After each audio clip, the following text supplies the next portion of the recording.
हम सब सुनते रहते हैं कि ये दुनिया एक मुसाफिर खाना है।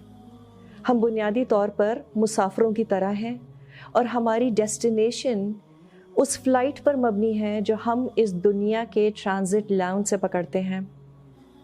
कुछ दिन पहले मैं कहीं ट्रैवल कर रही थी और किसी गफलत की वजह से एक शख्स गलत डिपार्चर गेट से जाने लगा।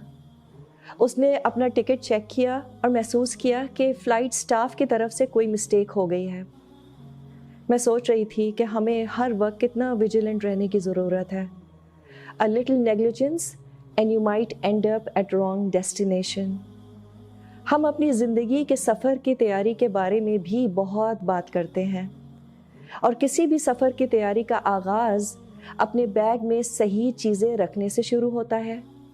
किसी ठंडे मुल्क की तरफ जाने वाले शख्स की तैयारी मौसम के मुताबिक होती है। It's unwise to keep warm hoodies if traveling to the Middle East in summers, right?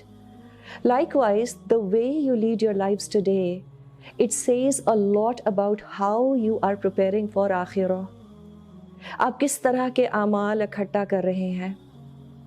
But another important aspect of traveler is the things he leaves behind. The arrangements he makes for his loved ones to be comfortable after they are gone. अगर हमें अपने बच्चों के बगैर सफ़र करना पड़ जाए तो हम माएँ कितनी परेशान होती हैं। हम उनके लिए पहले से खाने पका कर रखते हैं, कम से कम दर्जनों लोगों से उनका ख्याल रखने को कहते हैं, उनके स्कूल से पिक एंड ड्रॉप कौन करेगा वगैरह। Even then we are so worried about them that the first thing we do after reaching our destination is check on them. हर बार अच्छा खाना खाते हुए वो बहुत याद आते हैं और मैं यकीन के साथ कह सकती हूँ कि हर माँ इस बात की ज़रूर फ़िक्र करती है कि अगर वो अचानक मर गई तो उसके बच्चों का कौन ख्याल रखेगा। But how many of us are seriously working towards making arrangements for meeting them again in the next world? हम में से कितनों को ये वाकई फ़िक्र होती है कि क्या वो सही फ़्लाइट पकड़ने के काबिल हैं भी कि नहीं। अगर हम अल्लाह की रहमत से और अपनी ज़िंदगी में सही चॉइसेस के सबब जन्नत में पहुंच भी गए, हमारे बच्चों से वहाँ मिलने की क्या तैयारी है? Who will guide our children to lead their lives according to their desired destination? और ना सिर्फ हमारे बच्चे बल्कि हम अपने प्यारों से वहाँ मिलने के लिए क्या इंतज़ामात छोड़कर जा रहे हैं? मैं अपने साथी मुसलमानों की आखिरत के लिए क्या कर रही हूँ? एक हदीस में आता है कि नबी करीम सल्लल्लाहु अलैहि वसल्लम ने फरमाया, उस ज़ात की कसम जिसके हाथ में मेरी जान है, कोई बंदा मोमिन नहीं होता यहाँ तक कि वो अपने मुस्लिम भाई के लिए वो खैर पसंद करे जो वो अपने लिए पसंद करता है। Yes, we can't force religion down people's throat, but I can surely help my loved ones to feel confident in practicing Islam. लेकिन इसके लिए बहुत अहम है कि हम लोगों को अल्लाह के कलाम से जोड़ें।